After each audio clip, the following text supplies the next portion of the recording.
Okay, so welcome everyone. While we wait for more people to join, this is Serena Di Cecilia, and I'm the Senior Application Scientist for FlowJo covering Europe, together with Yanis Panetas today, which will be answering your questions in the Q&A box. So feel free to ask your questions in the Q&A box rather than the chat. So we keep track of all the questions. And feel free, of course, to ask questions and to email us in case you need any help. So on the screen, you get my email address and Yanis' email address. So feel free to contact us in case you need any help with FlowJo or you have any questions regarding FlowJo. I have the sun straight in my eyes. So luckily, it's a really sunny day here in Milan. So let's wait a few more seconds before starting. It's 10:01. We're gonna be a lot today. And this will be recorded. So no worries if you cannot attend till the end, you can still rewatch it on the website. And you should get an email after all saying or telling you where is the recording. The recording, of course, will be on the FlowJo website where we have all the recorded webinars. 2 weeks ago, we also held an intro to FlowJo. So in case you need to rewatch an intro to FlowJo, just go to the website under the Learn area. There are all the webinars and the recorded webinars. Okay. Okay. Sounds is fine. Okay. Good. Seems like it went back to normal. Okay, so Yanis will be monitoring the Q&A box. Hopefully, he's with me. Okay.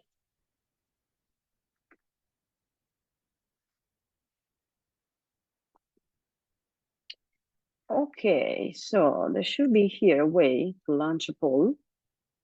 Let me see.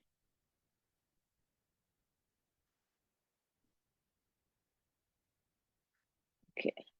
Okay, so let's get started. I had an idea of sharing some polls with you. Maybe we'll do that at the end.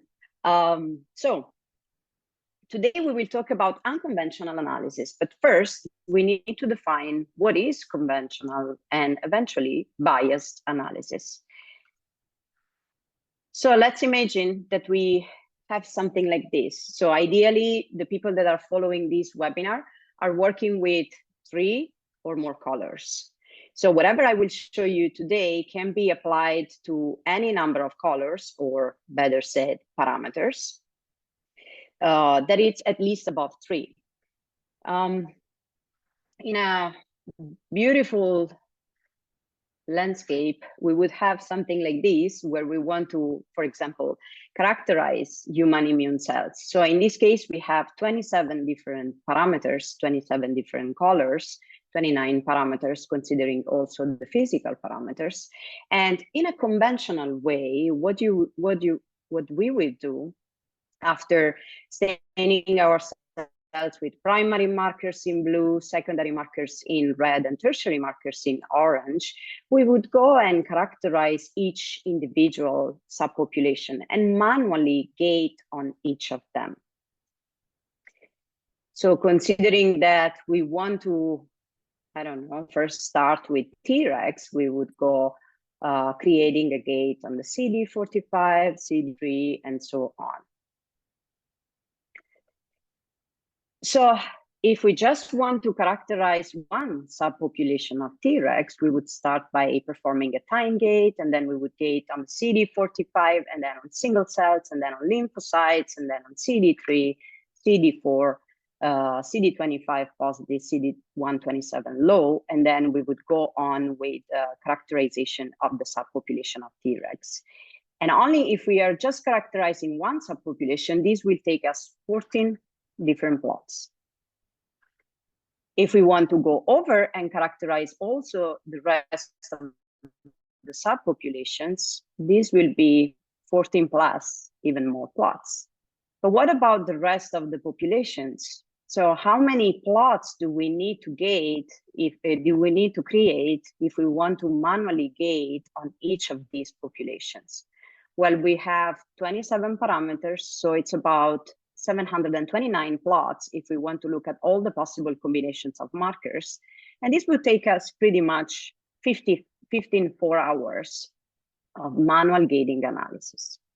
Now, we can, of course, spend this 15 4 hours analysis, or we can use something that can help us in characterizing these subpopulations, allow us to see the entire data set in a faster way, in a better way, in an easier way.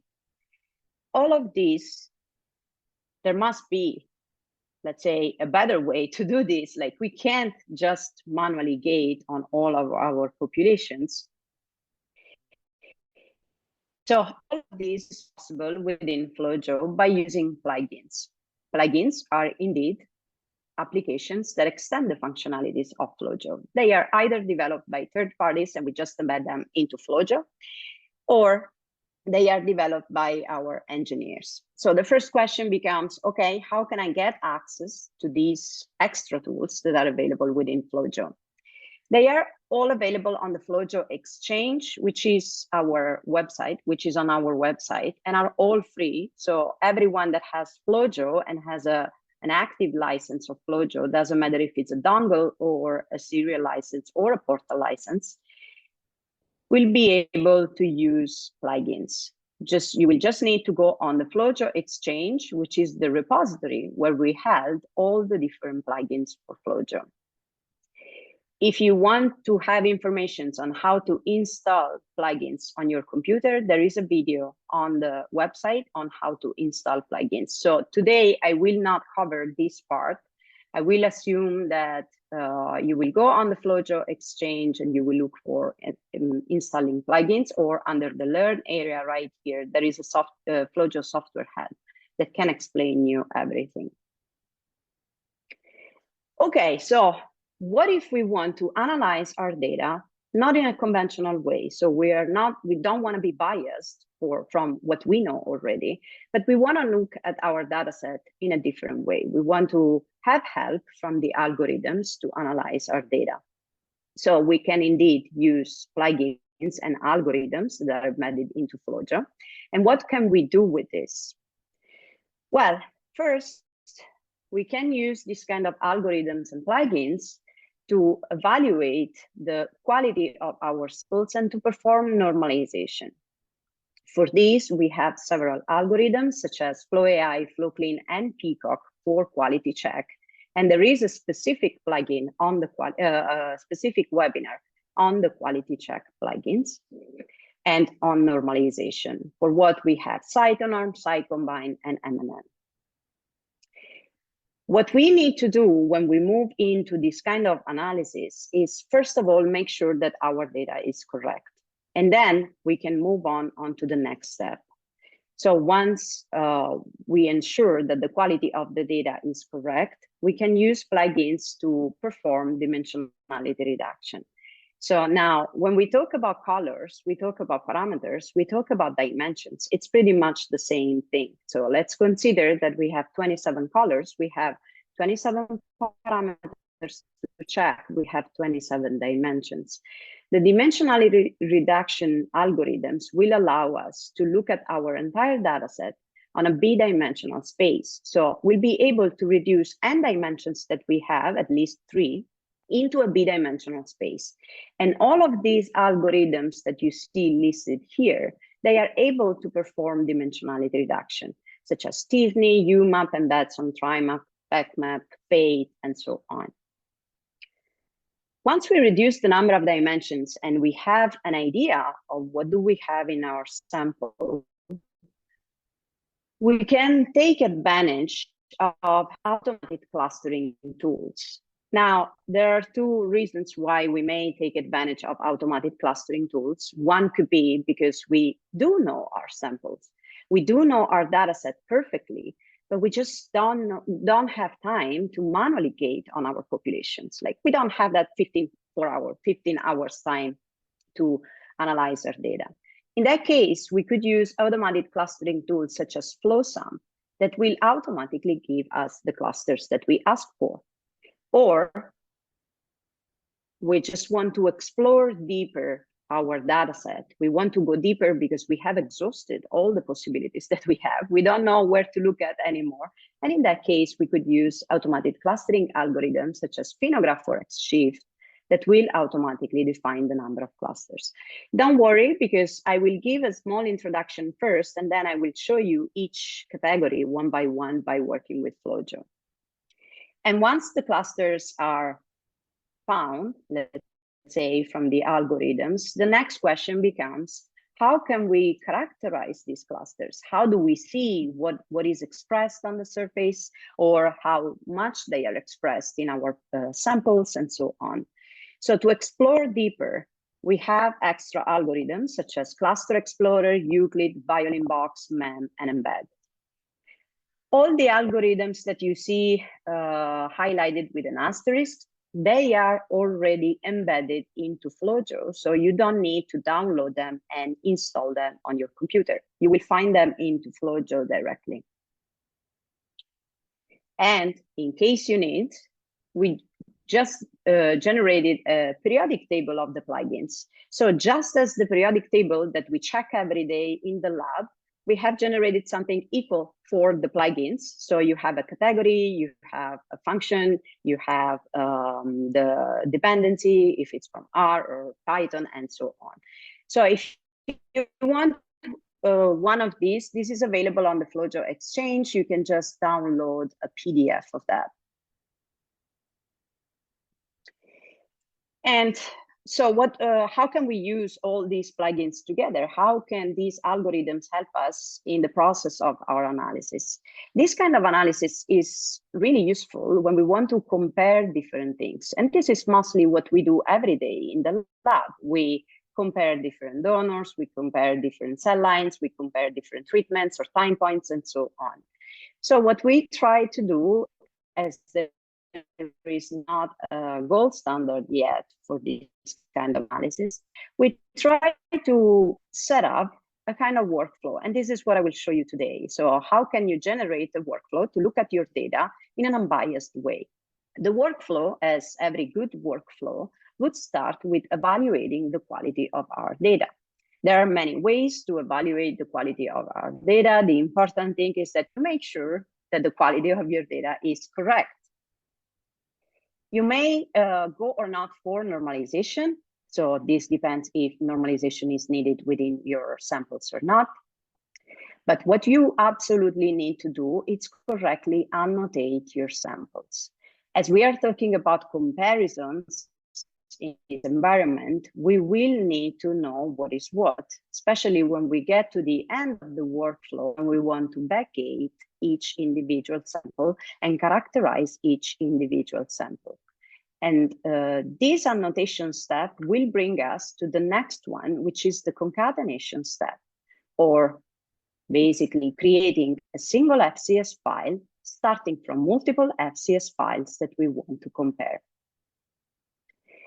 This concatenation step is actually needed and requested from the nature of the algorithms that we will use later on, which are dimensionality reduction and clustering.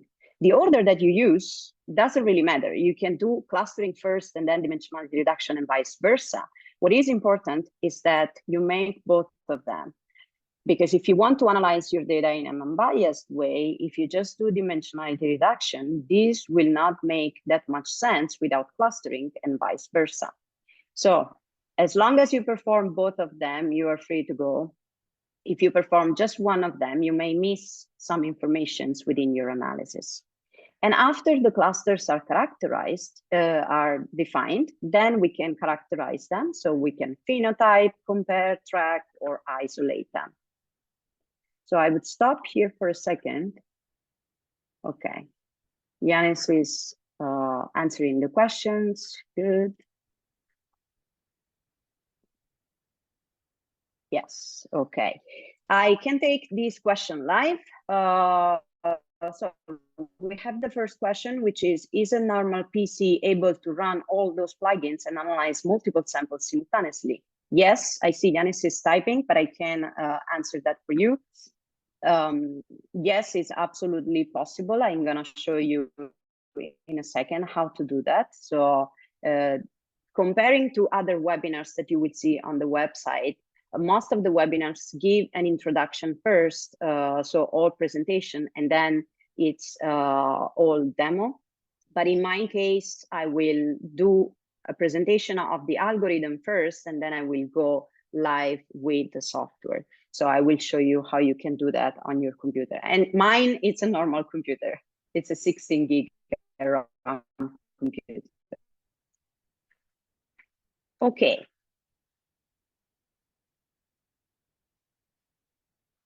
Okay, so let's start with data QC.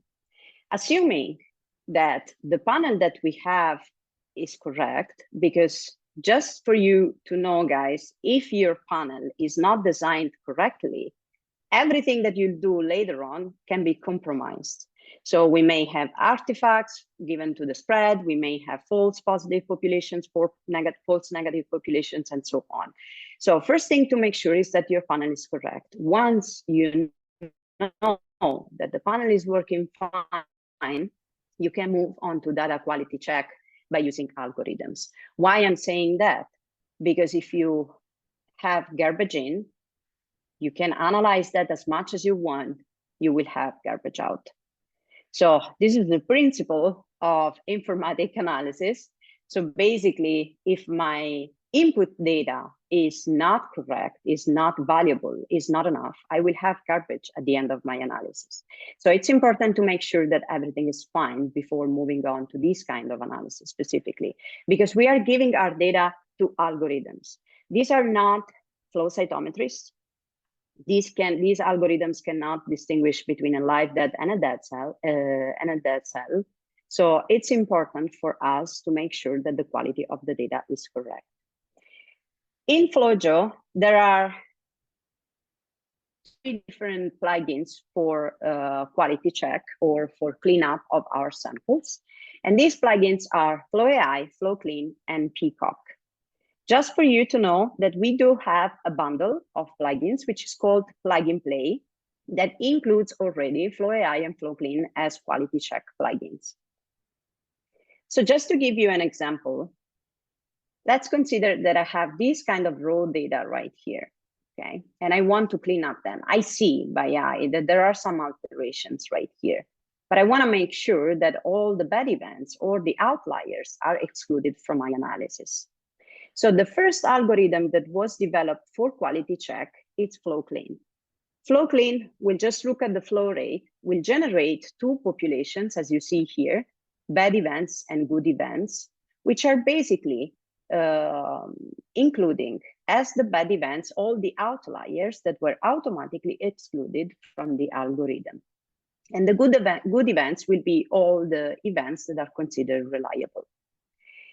As this is one of the first algorithm that was developed for quality check, this is way less sensitive than the one that was developed later, which is FlowAI. FlowAI will actually perform 3 checks, which are flow rate, signal acquisition, and dynamic range. And based on these 3 checks, will also give us 2 different subpopulations, one of bad events and one of good events. After FlowAI, actually, there was also the development of Peacock, which will look at the signal acquisition and can also work with mass cytometry data. Even Peacock will give us 2 different subpopulations, one of bad events and one of good events. So the question that I always get is, okay, so which one do I use? Well, first of all, you need to evaluate if you manually edit your compensation after processing or not. So if you just work on the instrument and you just export you do the compensation on the instrument, you export your data then into FlowJo, then you can use FlowClean or FlowAI. But if you are used to manually edit your compensation within FlowJo, then you want to use Peacock. And this is just one of the differences and one of the drivers that can make you decide which one do you want to use. But the reality is that there is no single best algorithm for quality control. They all depend on your data. They all depend on how did you process your samples. And they all depend on how much is the percentage of events that you can afford to lose. Because if we look here, we have for the same data set, FlowClean removes 4% of events, FlowAI removes 38% of events, and Peacock removes 23% of events. Now,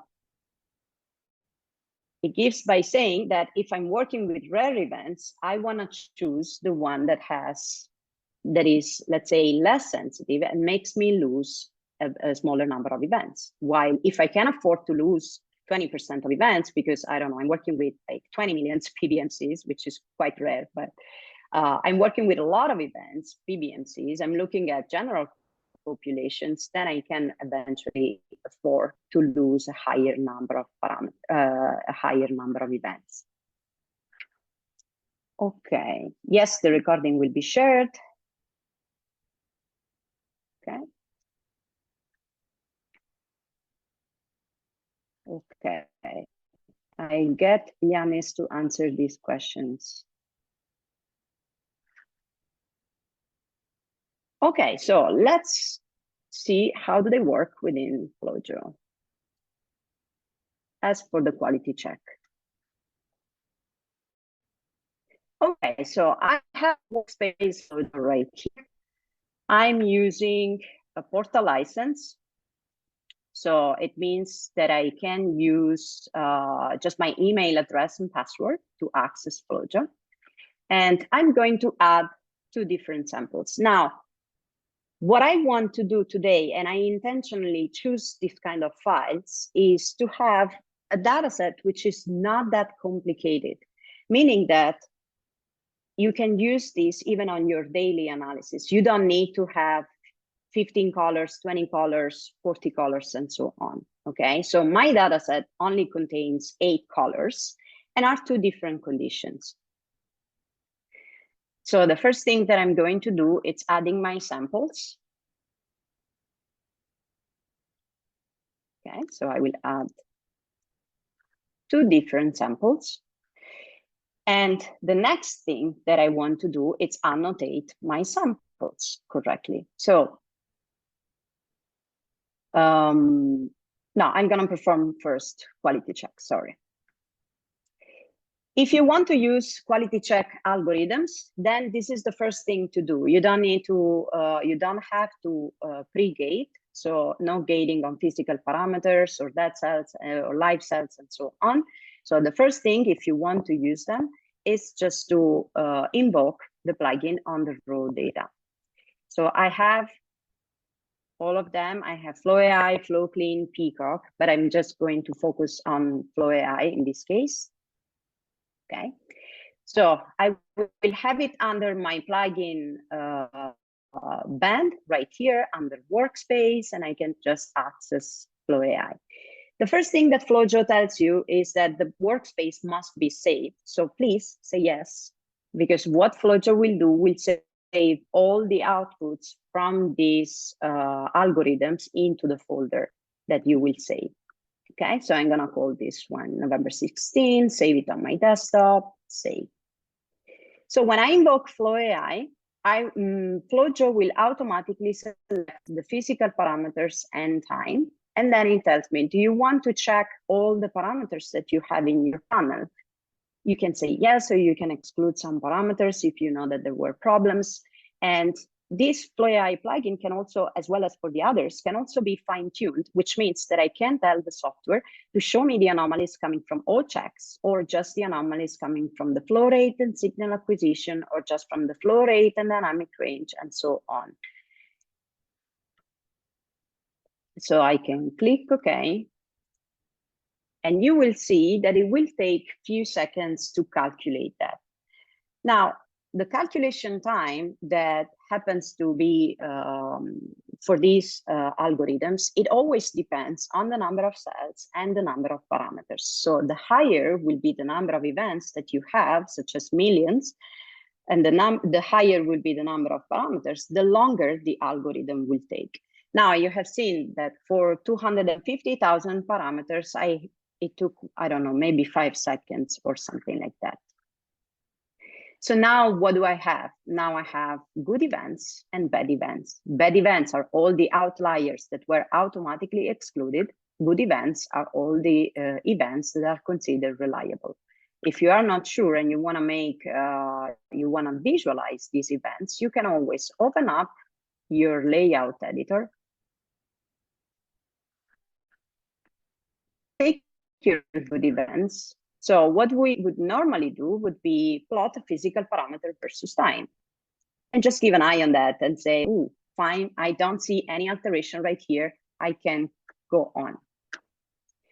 If you take the bad events and overlay on top of that, you will see, as you see here, the red events, that most of the outliers or most of the events that were removed were at the beginning of the analysis, when the flow rate has a spike, right when I start recording my events, and at the end of the analysis, which is kind of expected. So I can assume that these kind of calculations are correct.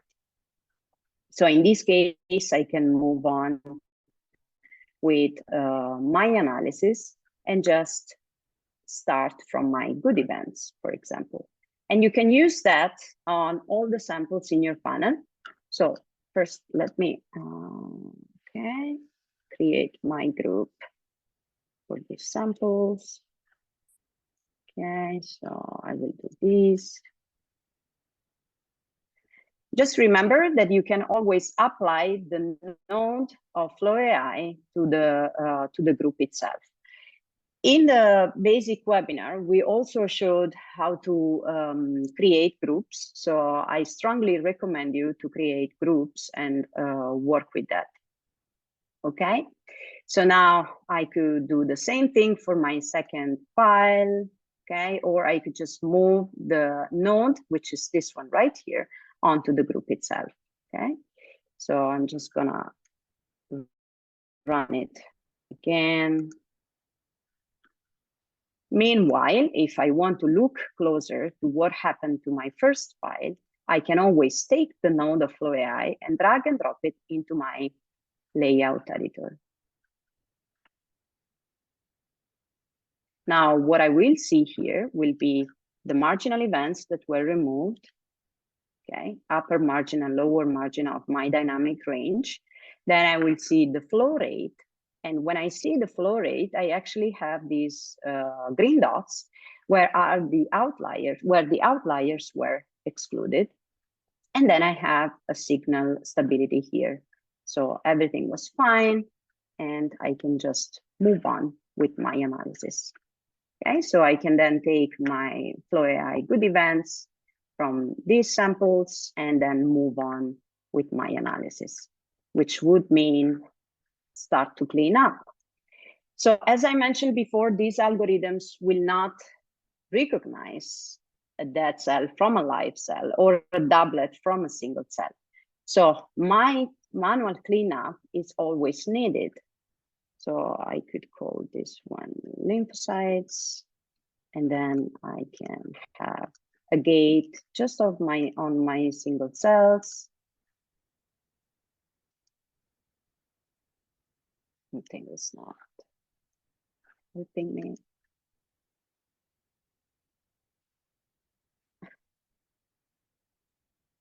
Oh, never mind. Just this one right here. Okay. And then I will just isolate my live cells. Something easy that will depend on the kind of analysis that I'm doing, okay? So then I can apply the same gating to my next sample. And now I will have two different live populations, okay?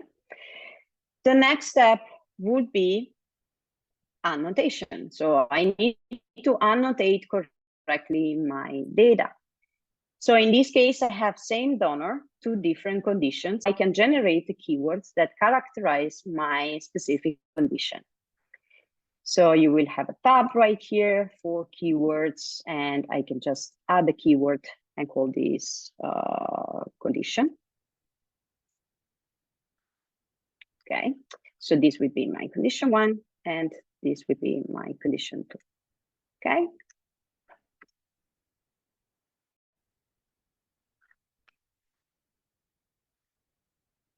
Okay, so let me just go on to the next slide where we performed indeed annotation and concatenation. Annotation, as I just showed you, so you will need to annotate your files and everything that you want to compare, which means, for example, you will need to have the number of the donor or the specific time point or the treatment or wild type and knockout and so on. Remember that in FlowJo, you can always add the keyword manually, okay, or automatically by creating a series of values for the keyword, or within the plate editor, you can also import an Excel spreadsheet with all the keywords. The best thing to do, in my opinion, would be adding your keywords directly on the instrument.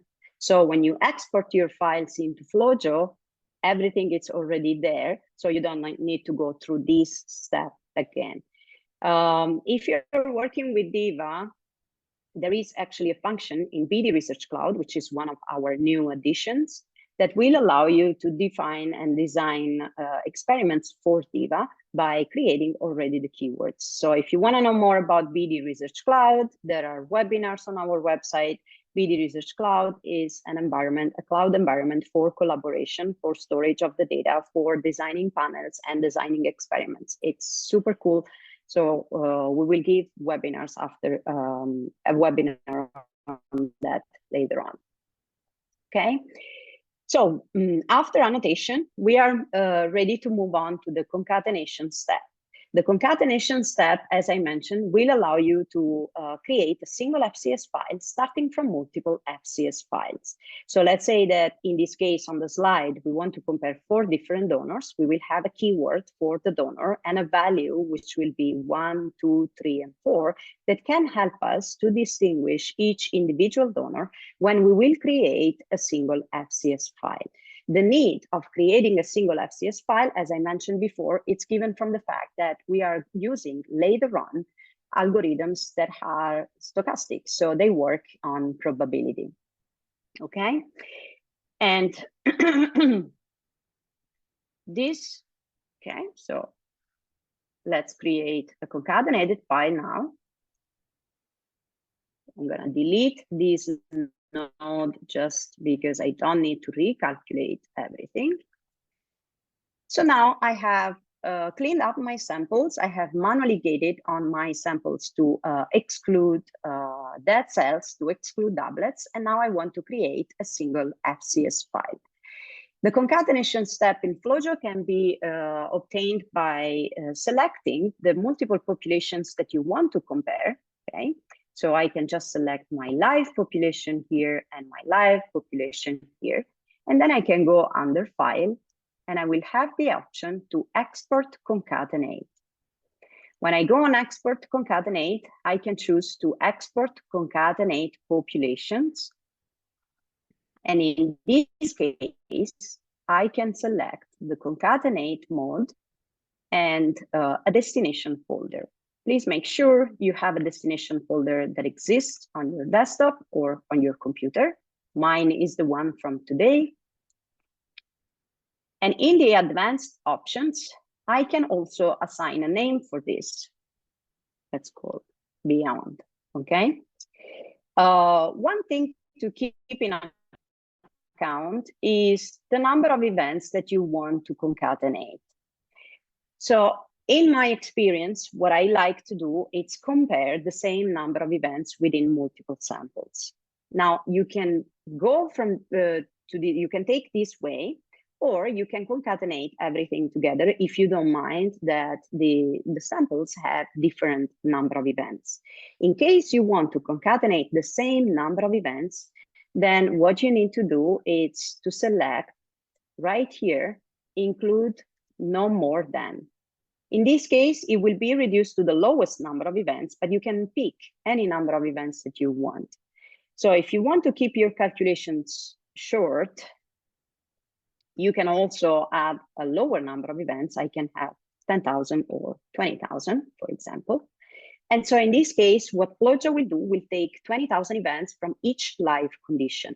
The way how these events are chosen will be not the first initial 20,000 events, not the latest 20,000 events, but the choice will depend on the number of starting events and final events that I select. So in this case, you see that we have 198,000 events for the first population and 202 for the second population. So in the first case, we take one cell every 10, because it's about 20,000. And same for the second thing, for the second population right here. The last thing that I can do, since I added an annotation, I can make this annotation become a parameter that will help me to define each individual sample. To do that, you can just go on additional parameters right here, and I can choose as an additional parameter my condition keyword that I just added, which is right here. Okay. So then I will just select concatenate, and Flojo will tell me, do you want to open your file onto a new workspace or onto the existing one? I can choose to open it onto the existing one and close. Okay, I'll pause for a second. Okay, Yanis is typing an answer.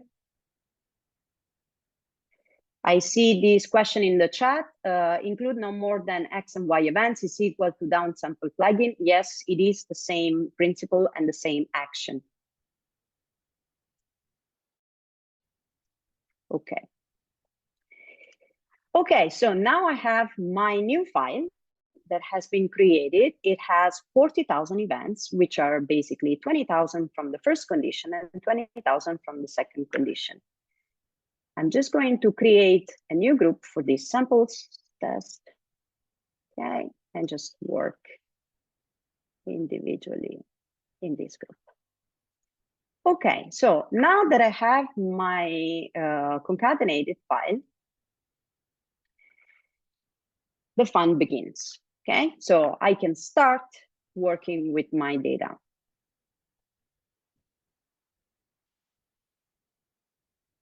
And how do I start? Basically, by performing dimensionality reduction. So I mentioned we have 8 colors. Once I excluded the dead parameter, we now have 7 parameters, and we want to reduce this number of parameters to a b-dimensional space.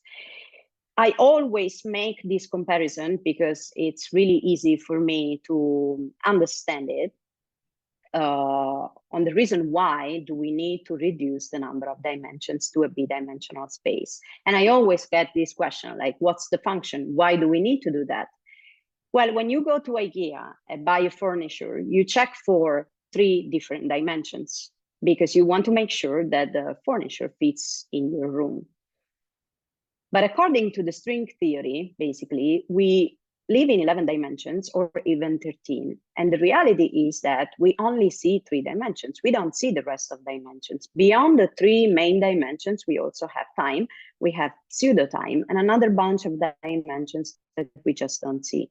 We see 3 dimensions because we have 2 eyes. So it doesn't matter how many colors, how many parameters, and how many dimensions we have in our panel, we need to reduce the number of dimensions to a b-dimensional space to be able to visualize them on our computer, on the screen, and to make that understandable to our brain.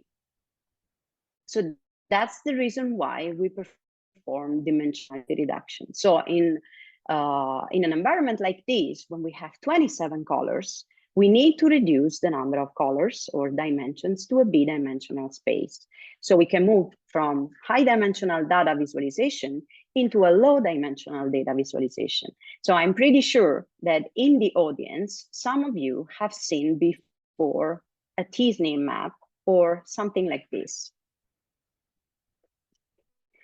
Okay, where all the similar events are gathering in the same area of the plot. Now, this cannot be that extremely intuitive, but this will be for sure. So in this case, what the algorithm has done has basically reduced the number of dimensions to two new dimensions. So we have Y and X, and all the similar events are gathering in the same area of the plot. So we can see the NK cells, we can see the monocytes, CD4 and CD8 cells, and we can see the B cells. But t-SNE was developed 20 years ago. And I'm pretty sure that if I say this, you guys, not everyone would believe me that t-SNE almost 25 years ago was developed in math and was then adapted to flow cytometry and sequencing a few years ago, 6 to 7 years ago, 5, 6 years ago, because we needed something to visualize the entire data set, the number of parameters, the number of colors that we have. It's now too high to be analyzed manually and to be visualized manually. So after t-SNE, there was a development. So there are other algorithms that are still able to reduce the number of dimensions, such as UMAP, TriMAP, and PACMAP. All of these algorithms perform the same thing. So all of that reduce the number of dimensions to a b-dimensional space. The only difference that it's there between t-SNE and the rest of the algorithms is the ability to, okay? So while I pause here, okay, Yanis is answering. Thank you, Yanis, for being there.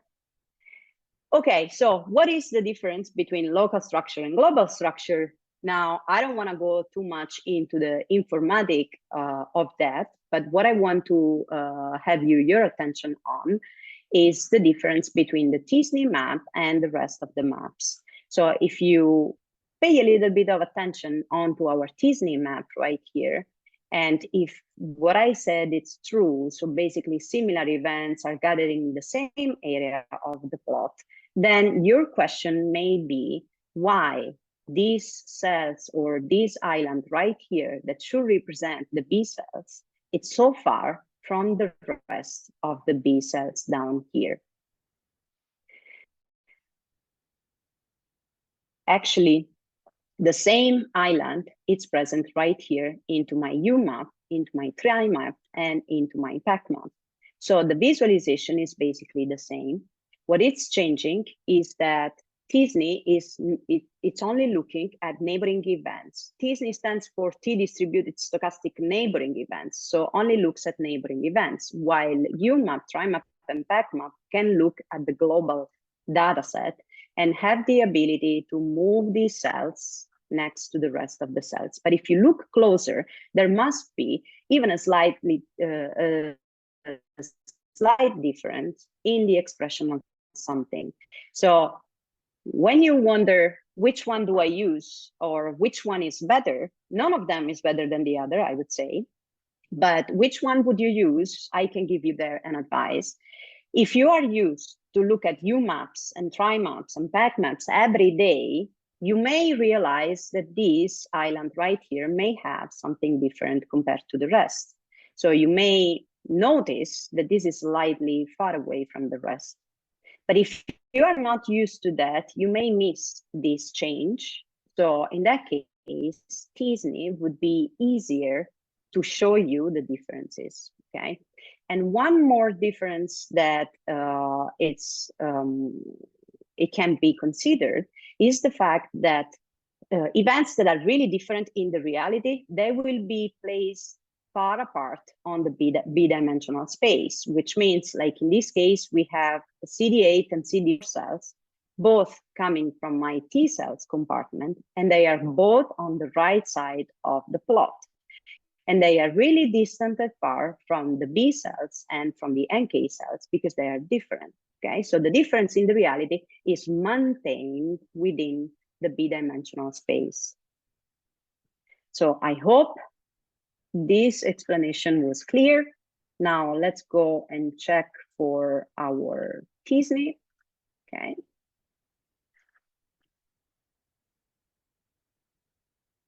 So to run t-SNE or to run UMAP or PacMap and so on, once you have the concatenated file, you can invoke the algorithm. Now for t-SNE, we have embedded into FlowJo. So it is not a plugin, doesn't need to be downloaded or installed. You have it right here, okay? So when you click on t-SNE, you will have the option to select the parameters to choose. And of course, since I gated on my live cells, I'm not gonna include the dead parameter into my t-SNE analysis. Okay, so I will just create a t-SNE based on the parameters that I want to analyze. In this case, you will have the option to run the optimized algorithm or the manual algorithm. Basically, the manual will allow you to change parameters such as iterations, perplexity, and learning rate. So for each of the plugins that we are invoking today, there is a reference to a paper where the algorithm was published. So if you want to go deeper into the math, into the statistics, and so on, you can just read the paper attached to that. I usually run it. I always actually run the optimized algorithm rate for me. So I don't need to get crazy on which is the number of iterations or perplexity to choose. Just to give you an idea, iterations will be the number of cycles that the algorithm runs through in order to look for similarities among the events. Perplexity will be the number of neighbors that are taken in account in order to look for similarities. And t-SNE works in two phases. So there is the first phase where two random events are chosen, and the algorithm starts looking for similarities among these events. The first phase ends when all the similarities are computed. So basically you have all your islands on the b-dimensional space. And then after that, t-SNE stops looking at similarities among the islands and starts looking at these similarities in order to better distribute them in the space. This is called learning rate. So if I run the optimized algorithm, all these will be defined automatically. So I pause for a second just to see if there is any question. Okay, Yanis, can you give some recommendation to find optimal t-SNE settings? Yes, run the optimized algorithm because it will find it for you rather than playing. Why am I saying that? There is one single reason why I'm saying that, because even if I change the number of iterations or the number of perplexity, my brain can just not picture that. So, I mean, for me, my mind can't really picture what would be the downstream image of the algorithm or the downstream output of the algorithm itself. But we are quite lucky because the optimized t-SNE will define that for us. And so once you run it, you see that you have two new parameters, one on the y and one on the x-axis, which are called t-SNE parameters, okay? So now all the 7 dimensions that we had are reduced onto 2 dimensions. And what we also can see, okay, we can see one more thing. Basically, if I move through the parameters right here, I can also see that I have a new parameter that has been created during my concatenation step, which is the condition parameter. Okay, so I plot physical versus my condition, physical parameter versus my condition. Now I know that this is the sample from condition 1 and this is the sample from condition 2. These are stimulated samples. So just to make sure, to show you that the first one is not stimulated and the second one is stimulated, I can take any of the intracellular markers that I have in my panel and see that indeed here there is stimulation. Now I just plotted interferon gamma versus condition. So the condition was basically the annotation that we added at the beginning. And this will allow us to discriminate each individual sample in our concatenated file right now. So the first thing that I can do, it's especially if you have more samples, is to have a histogram right here that will divide my two conditions. And then if I right click on these and I create gates and peaks, I can discriminate condition 1 and condition 2. Okay, you can also do manual gates. I can rename this. This will be condition 1, and this will be condition 2.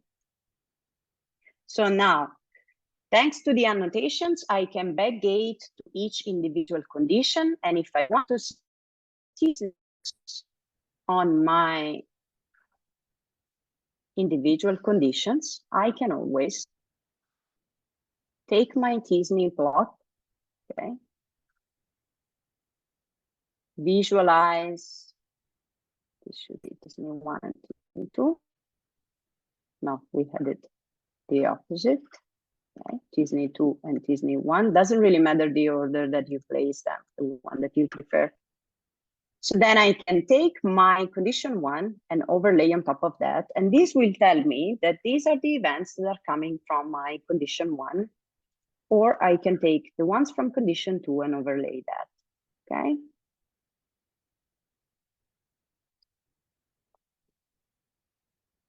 Okay, this could be helpful, but what can be more helpful if you're just looking at t-SNE or UMAP, and everything I'm showing you with t-SNE can also be done with UMAP or TriMap or PackMap, okay? It's to right click, okay, right here, and show as a heat map all the different parameters. So we're adding a third parameter to our t-SNE map. So I can show as multigraph color mapping and ask FlowJo to show me a heat map of all the different parameters that I have in my panel.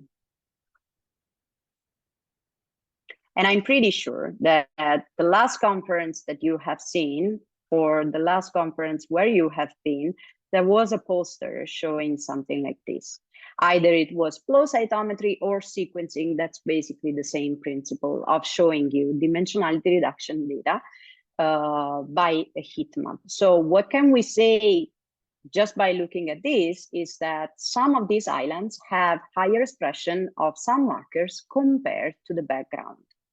The reality is that, okay, this assumption could be correct, but we need to double check that. And this doesn't give us any statistic in an unbiased way, because I cannot say that, I don't know, the percentage of this island is 10% or 20% and is being reduced and so on, unless I manually gate on my population. And this can be done, don't get me wrong. You can take an auto gate and say, okay, show me what's expressed on this island, okay, or which is the percentage of this island, which is 4.8%. And I can also see what's different on this island compared to the background. So I could take, let me just duplicate this, okay.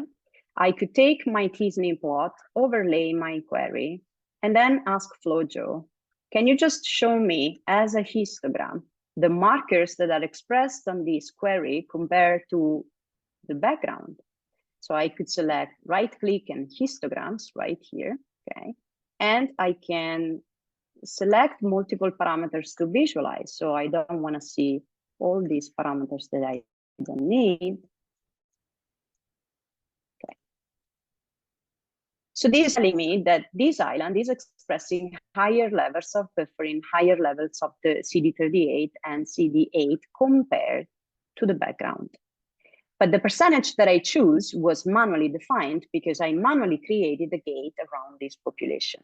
So if I want to move away from the bias of manual gating, then I need to move into clustering. So as you notice, I never called the ones right here clusters. I always call them islands because this is dimensionality reduction and it's done only for visualization. So I don't define statistics by using t-SNE or UMAP unless I manually do that. But if I want to do it in an unbiased way, then I need to add an extra layer, which is the clustering step. Okay. So I'll pause for a second. Yanis, tell me if I need to jump in. Okay. Good job, Yanis. Awesome. Okay.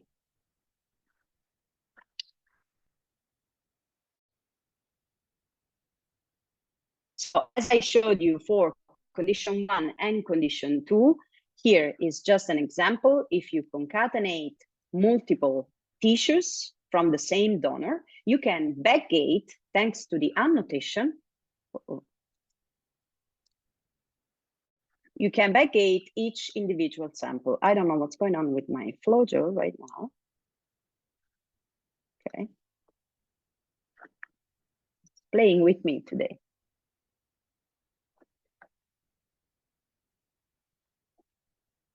Okay, so why would we need a unique file then?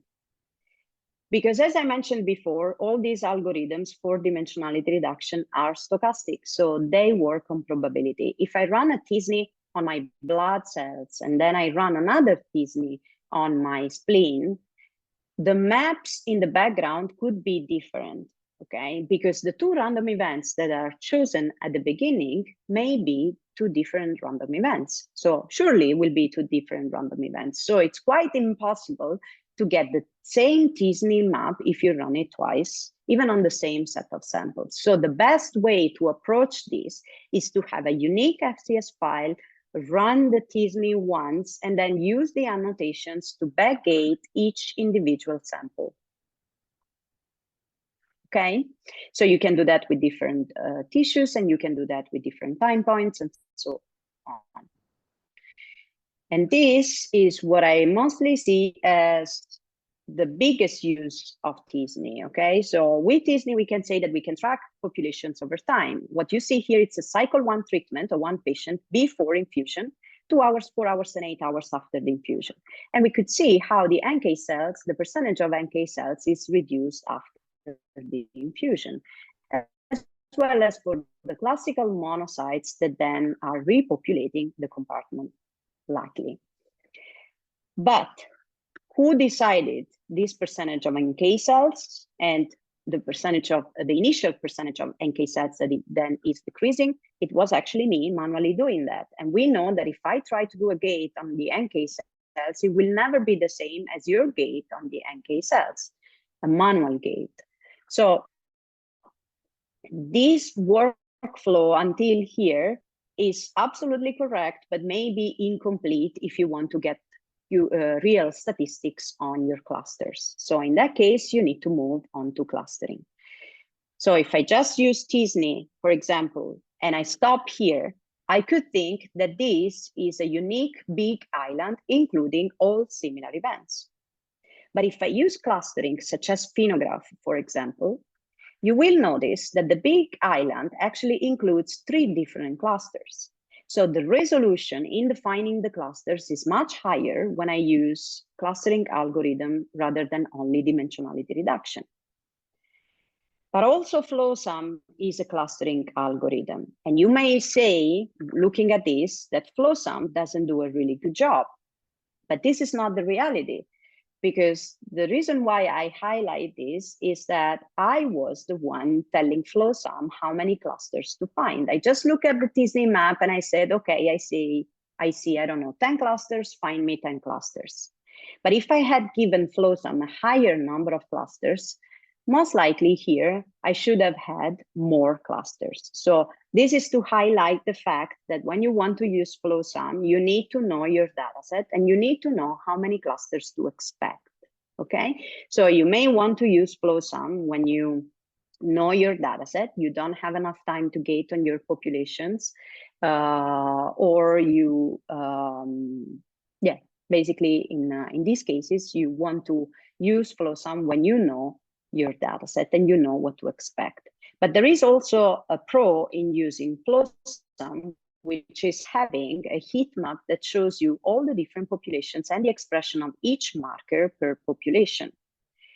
This is not only the advantage of using FlowSum, there is another strong advantage of using FlowSum, which is the ability to have this spanning tree, which is given from the nature of the algorithm itself in the self-organizing map.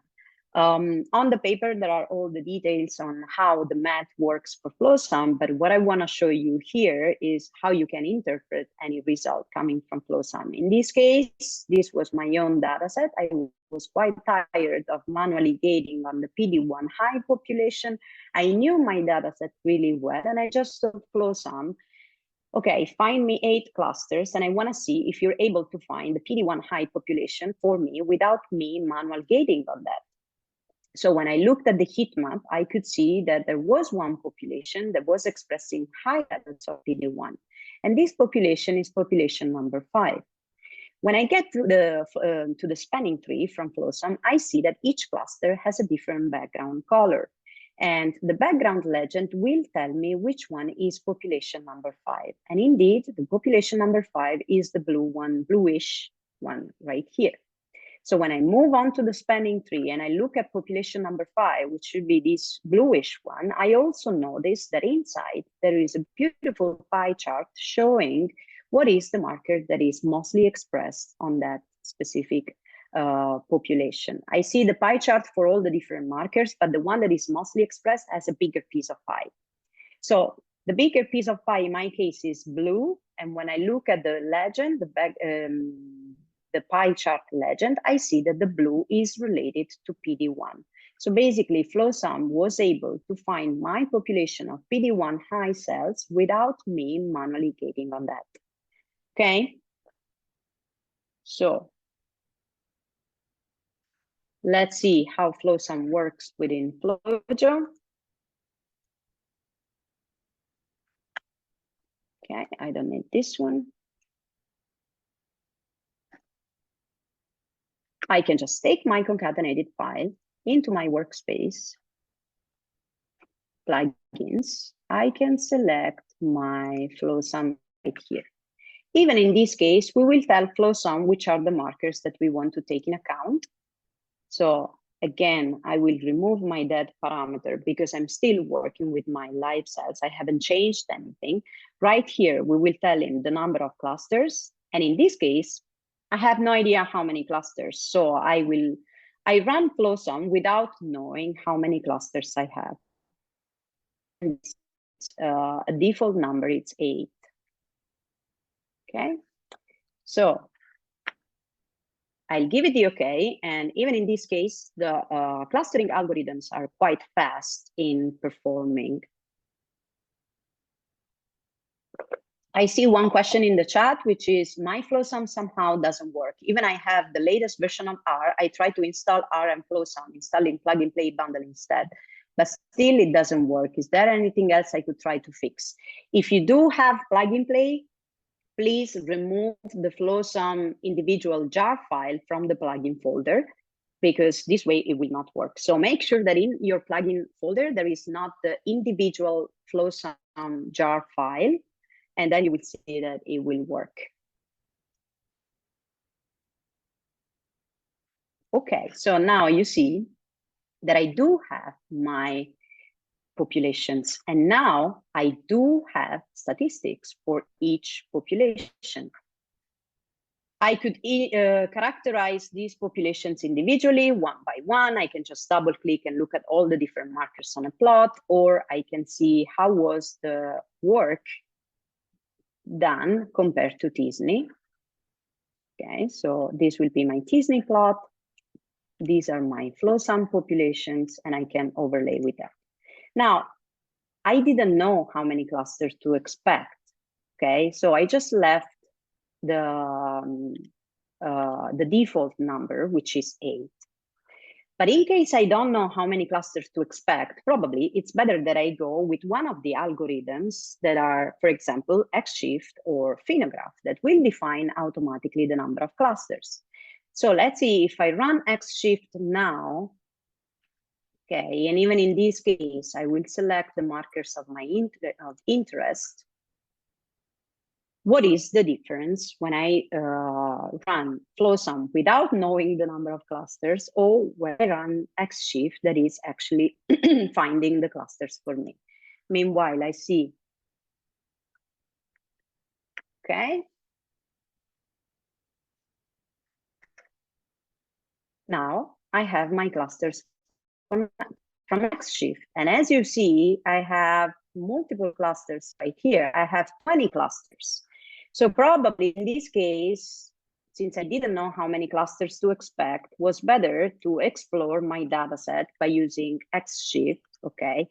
Because when I now overlay my clusters with the t-SNE plot, that the resolution of the clusters is much higher.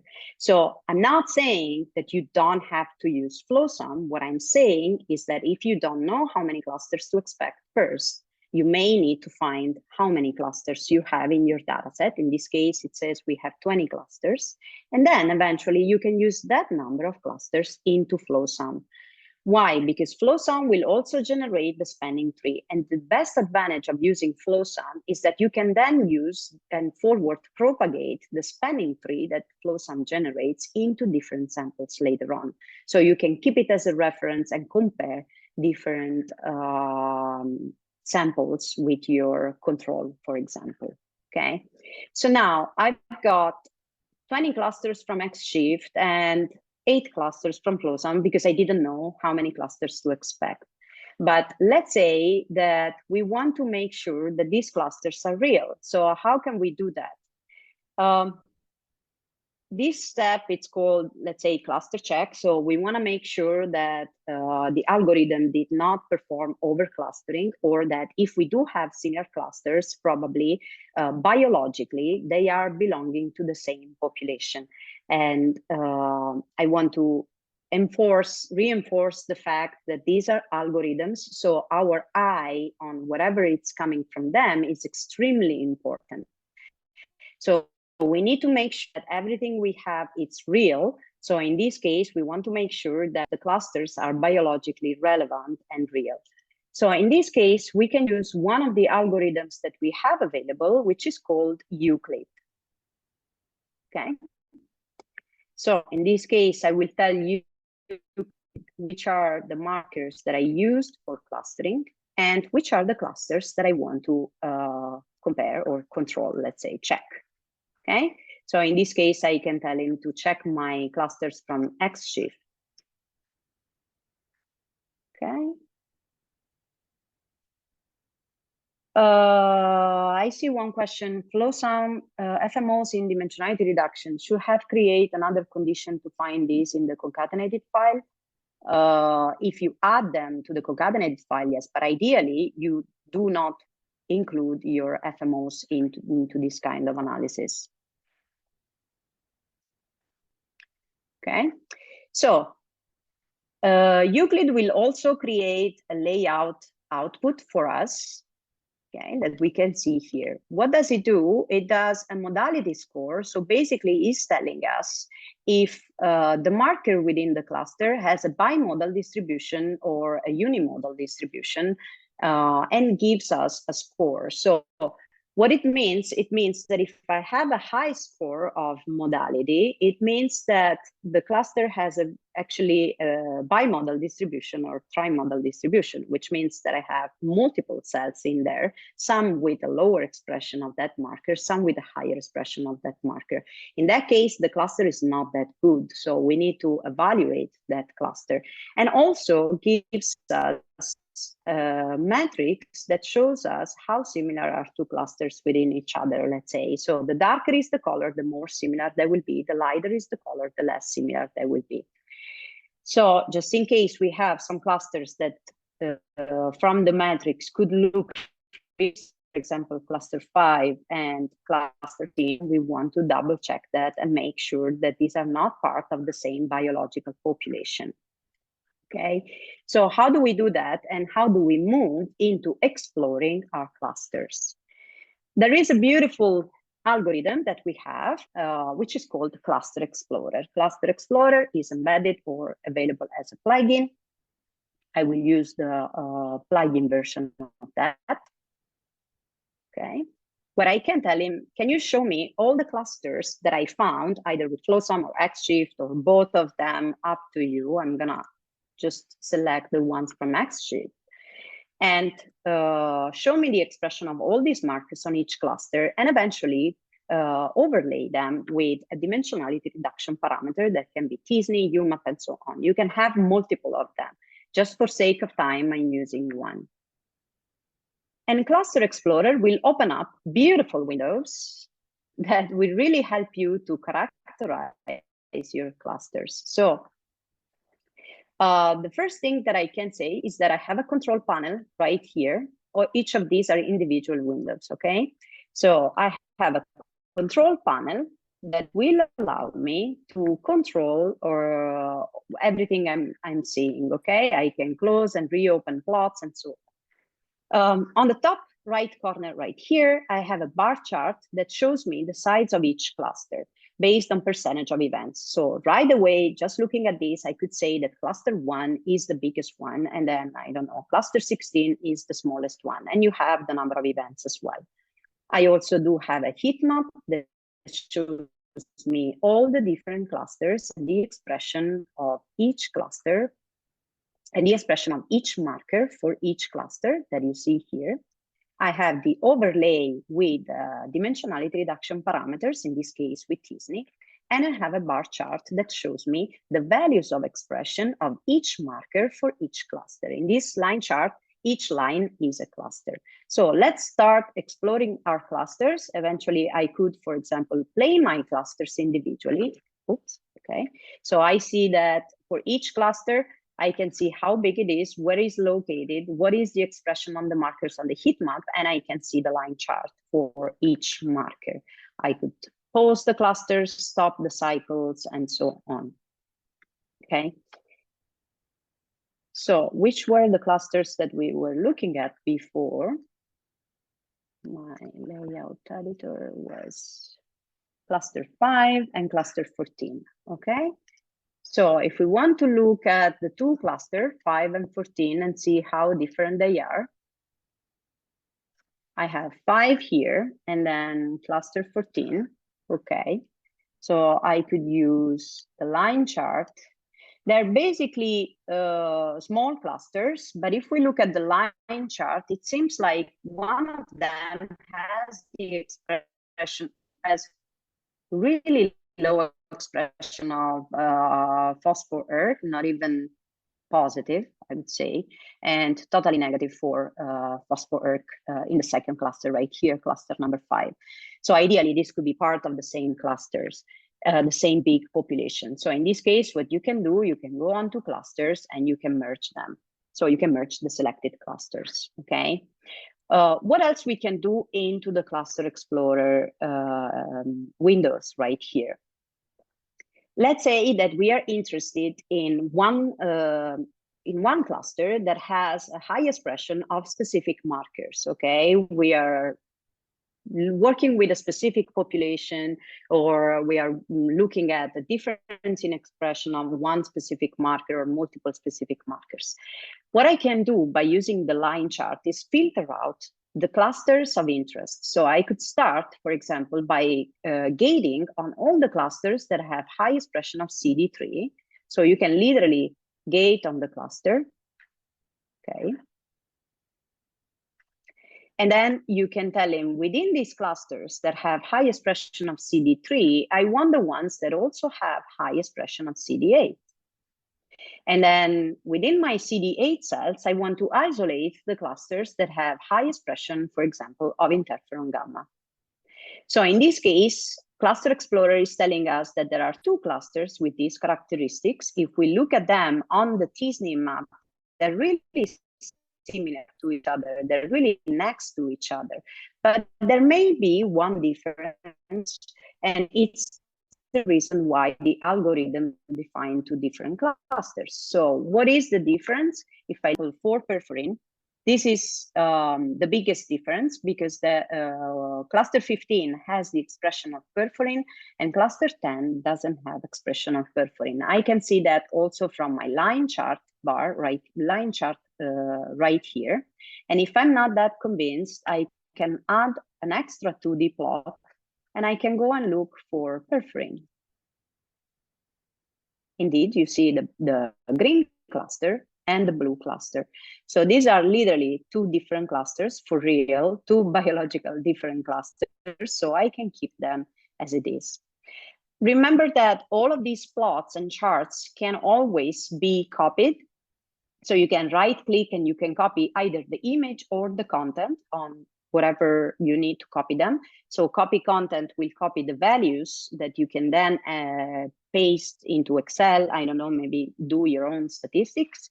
And you can do the same thing with the heat map as well. You can copy the values for the heat map. You can change the palette for the heat map itself, and you can order that as well based on the expression of specific expression. And this will tell me that cluster 8 is the cluster that has the highest expression of perforin. Okay. Once we are here at this point, we still may wonder how clusters are changing within each condition, which is the next step of our analysis. So in that case, you have multiple options. You can select a specific node. So you can go and look individually on condition 1 or condition 2. Okay, so you see all the clusters expressed in condition 2 and all the clusters expressed in condition 1. But if you want to have a general vision of that, now we're only having 2 conditions, but imagine you have multiple conditions. What you can do, you can go into options and you can add nodes as columns.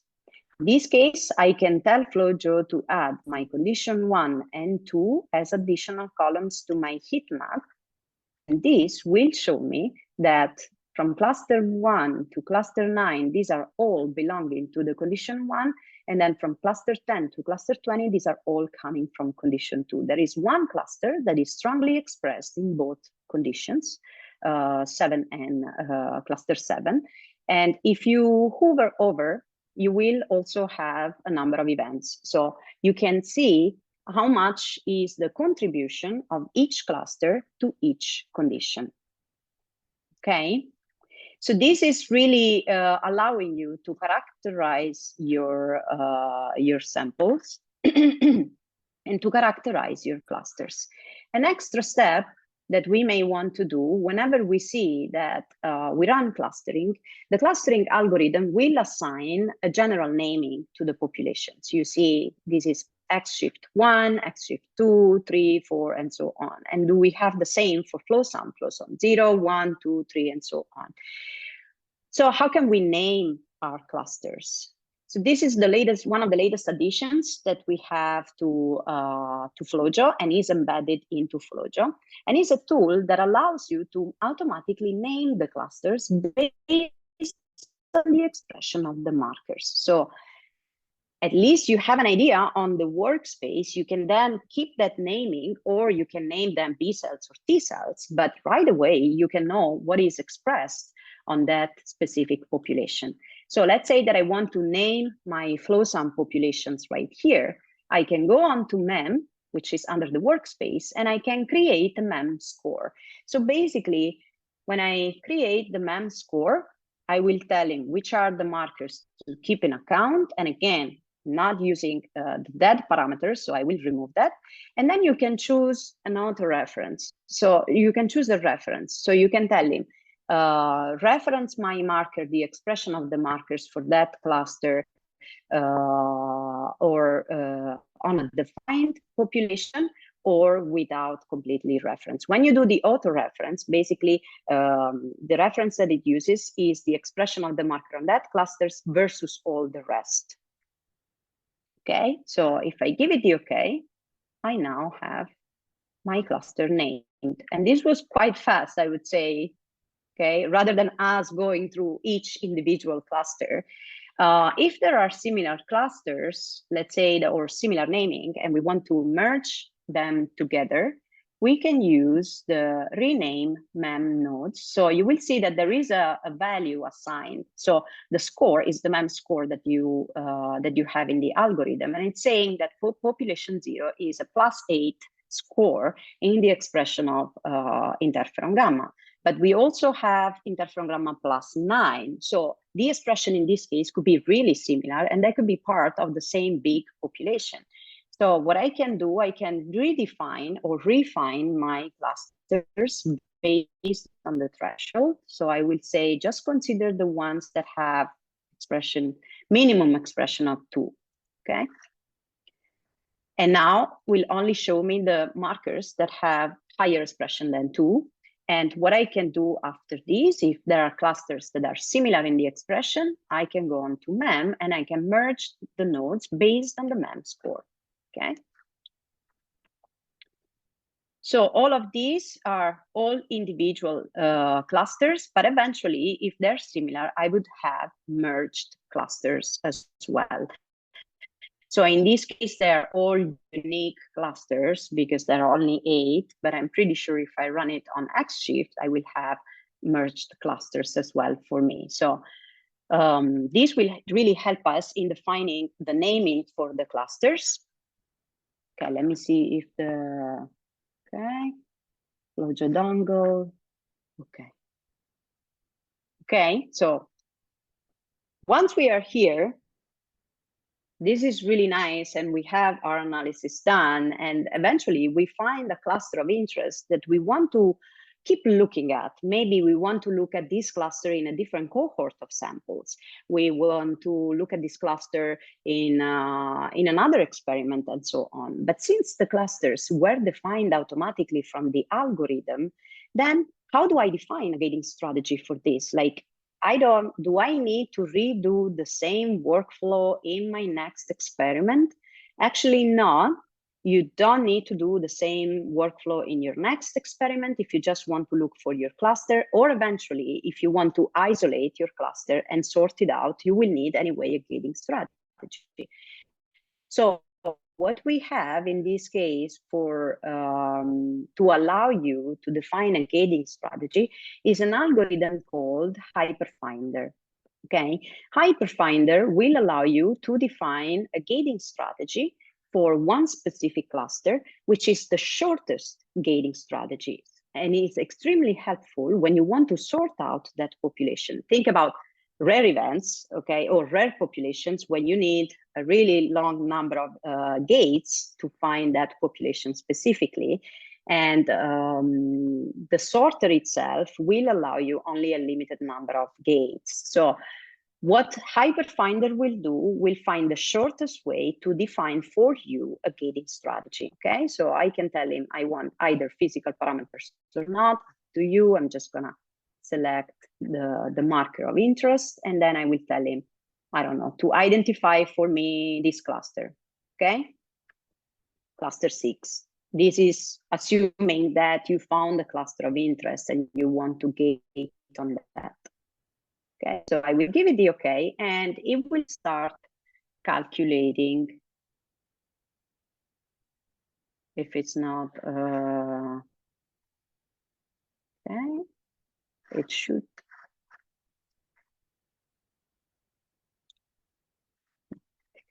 Decided not to start calculating. Okay, so let's try another one. Let's try this one. Okay.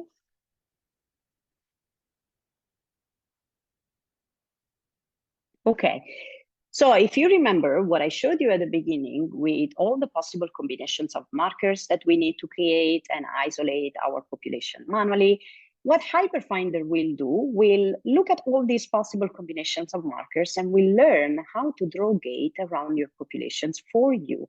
And it will return an actual gating strategy, a manual gating strategy that you can use to isolate that cluster in your future experiments.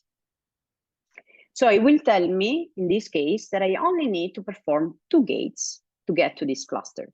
So imagine if you have a rare population where your normal gating strategy, your conventional gating strategy includes 15 gates. This will help you to redefine and summarize the gating strategy to the most meaningful gates. So once it's done, what I will see into Flojo is actually this, and it's a real gating strategy where I only have 2 gates to isolate my population. So if I look at that, this is the cluster, and if I go up, I will have my gates that are manually created from Flojo, and I can, of course, adjust that if I need, not as is recommended, but if you want to adjust the clusters, you always can do that. So at this point, either I can drag and drop this gating strategy into a new workspace under a new sample, or what I can do is export this file into Diva. Okay, and I can export only my gating strategy to isolate this cluster and move on onto an actual sorting, physical sorting of my cells. Okay. Okay, so let's see if there are more questions. You can, okay, Sarah, maybe Yanis will answer this question for you. Okay, because we can take that separately as well. Okay. What's next? There is one extra thing that we may want to do, and it's eventually calculate statistics. So I have a few minutes. I don't want to hold you longer, but I just want to show you one last plugin that can be helpful for you in case we want to calculate statistical comparisons within populations, okay? This plugin, it's called Violin Box and is included into the plugin play, okay? So in this case, I can tell Violin Box to evaluate all the markers that I have in my sample, in my panel, and I want to look at the clusters coming from FlowSum, for example, okay? So this is an interactive tool, so I can open it up and it should pop onto my browser into a second. And what you get here, first of all, is an MFI of all the it's a table with the MFI of all the markers for all the clusters that you have selected. So if you need the MFI table, here it is. If you want to calculate your own statistics, you get the MFI table, you download it, and it's done. You can generate heat maps as well. And you can choose if you want to viridis heat map, if you want to violet, in this case, like you can choose the palette. You can also order the parameters, or you can change the order of the parameters. You can generate bubble heat maps, which are quite frequent and quite trendy lately. And you can define if you want to have dendrograms by columns or rows, or both of them, and so on. So there are really many options into the heat map definition right here, but you can also generate rain clouds. When you generate rain clouds, you can choose to have violin plots, box plots, or jitter. Okay, so just allow us a second.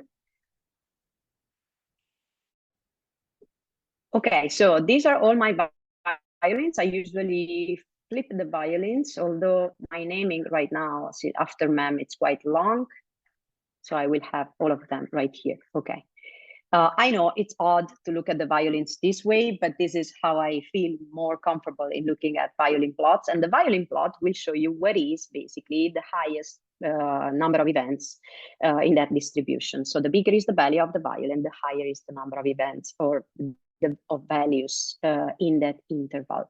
While the longer is the tail of the violin, the lower or higher will be the values of the outliers, okay? So rather than having rain clouds, you can also add onto the rain cloud a box plot that will show you the median value, okay? As you see here, there is a black there is a box plot and the black line that is showing you the median value. And if you want to see the actual data, you can also add the jitter to that. Jitter, jitter, the way you prefer to pronounce it. Okay, so here we have, there are outliers that bring the tail of the violins all the way down. Okay, now the question was, can I see differences or can I calculate statistical comparison between populations regarding the expression of the markers? The answer is yes. So if we want to see, for example, if the difference in expression of interferon gamma between population 4 and population 3 is statistically significant, we can use the statistical comparison right here. But first, instead of making all the statistics, the comparisons right here, I'm gonna tell the violin box that I want to calculate statistical comparisons for phospho, earth, perforin, and interferon gamma, which are basically my intracellular markers. For this was population 4, let's say 3, 4, and 5. Okay, so I'm gonna remove the other ones. Okay, I'm gonna refresh the plot. At this point, I can go into my rain clouds and I can add a statistical comparison. Just as you know, we also have a dark theme that I really like.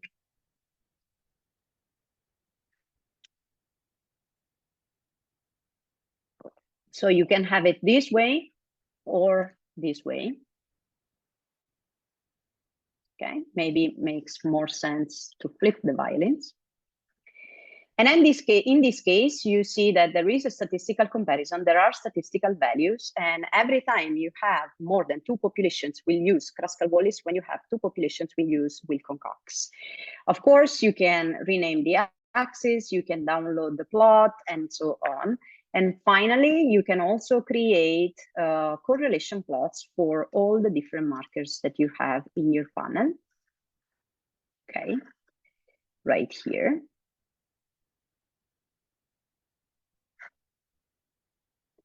That will tell you how much 2 markers are correlating with each other. So remember that you can download all of these, you can keep them, or you can make HTML, so it's live and can be shared. Okay, so just to summarize.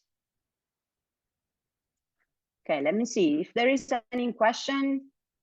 Wow, I see Yanis answered 39 questions, so thank you so much.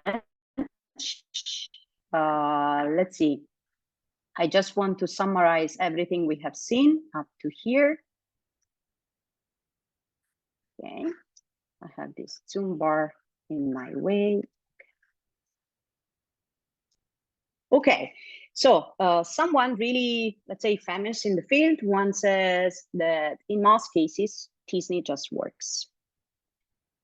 Expectations do not meet the reality sometimes. And this is what it comes from when we increase too much the number of iterations or perplexity, and we force the algorithm too much. So the point here is that I want to highlight is to always validate your findings. So if you find new populations, please make sure that these populations are biologically relevant and they do exist for real. So they're not artifacts. Because just keep in mind that if your data is not correct when you start, you will end up having garbage out as well. So just make sure that everything you find, everything new is actually real and validated. So as a summary of all the steps that we have performed, you can add to your lab, to your own personal life BD Research Cloud. We have webinars for that, so this has not been covered. But once you analyze your data, you either go for cleanup or not, which is my recommendation, always go for one of the cleanup algorithms. But anyway, you will need to manually gate on your populations and clean up manually on what is the next population to analyze. So clean up on physical parameters, use a dump channel if you can, exclude doublets, exclude debris. And in case you are focusing on one specific population, pre-gate on that. If you're looking for T cells, you don't need to have all the rest within your analysis.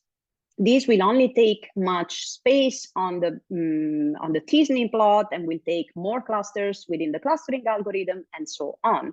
So just pre-gate and clean up as much as you can if you're interested in one specific population of cells. That could be T cells, B cells, monocytes, CD45 positive. As much as you clean up, you don't bring garbage downstream with your analysis.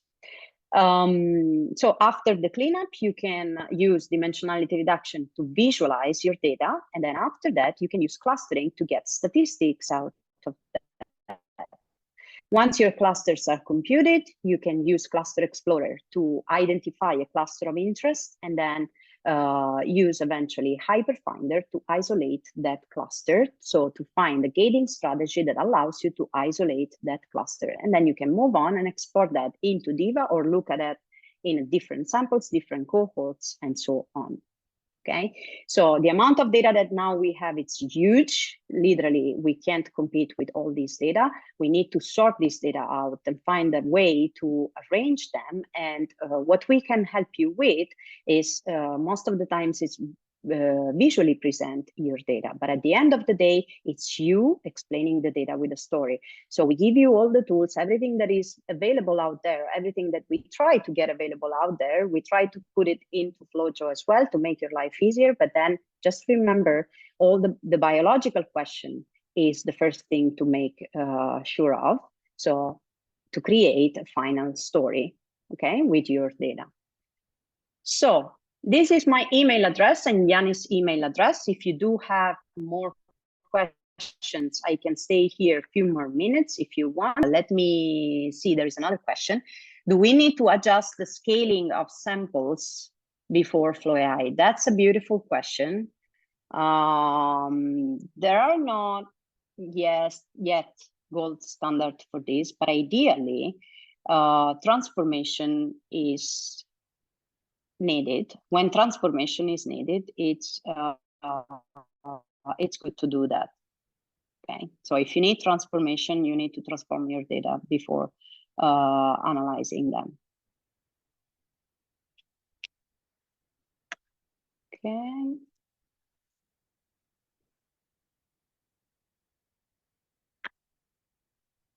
Could you drag and drop the windows from Cluster Explorer to layout and manage them there? No, the interaction is only within Cluster Explorer. What you can do, you can copy and paste them into the layout editor, but since you are running a plugin, this is an interactive plugin, you will need to interact live with the plugin, so not in the layout editor. The layout editor is basically a static place where to do things.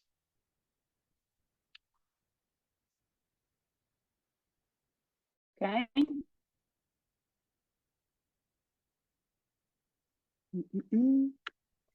Can data after dimensionality reduction and clustering be exported to do visualization and statistic in R? Yes, you can, absolutely. First of all, within the folder that is created onto your desktop, which is this one right here, you have all the outputs from all the different algorithms. So you can take the derived parameters from t-SNE, you have the CSV, you have the same for FlowSum. You have all the populations, all the populations generated from FlowSum as well. So all the clustering parameters, plus in the folder of FlowSum specifically, we have many PDF that can be used. You will have first level clustering heat maps, second level clustering heat maps, and then you have all the spanning trees with a transparent background, without transparent background, and so on.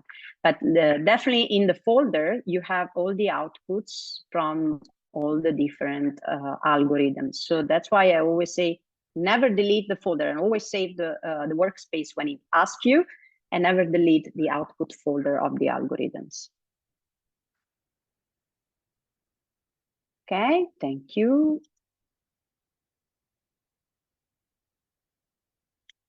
Good.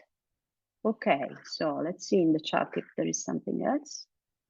is the order of dimension. Ah, I see Yanis already replied. Okay, awesome. Thank you. Thank you guys for joining us. Thank you. So if you have more questions again, just send us an email. I'm sorry I couldn't I couldn't run the polls. I really like that idea. Maybe next time, okay? So you let us know if you want more webinars like this. We were thinking of one on compensation, one on BD Research Cloud, one on quality check and normalization. So that was my question for you, if you would like that. Okay. Okay, there are a few questions that are not being answered. I would say we can take these questions and send you an answer by email. Okay, so we really ran out of time right now. Thank you guys for joining. Thank you. We were really a lot today. So remember that this is recorded. So in case you need to rewatch it, you will find it on the Flojo website, okay? Thank you, Yanis. I couldn't have done that without you.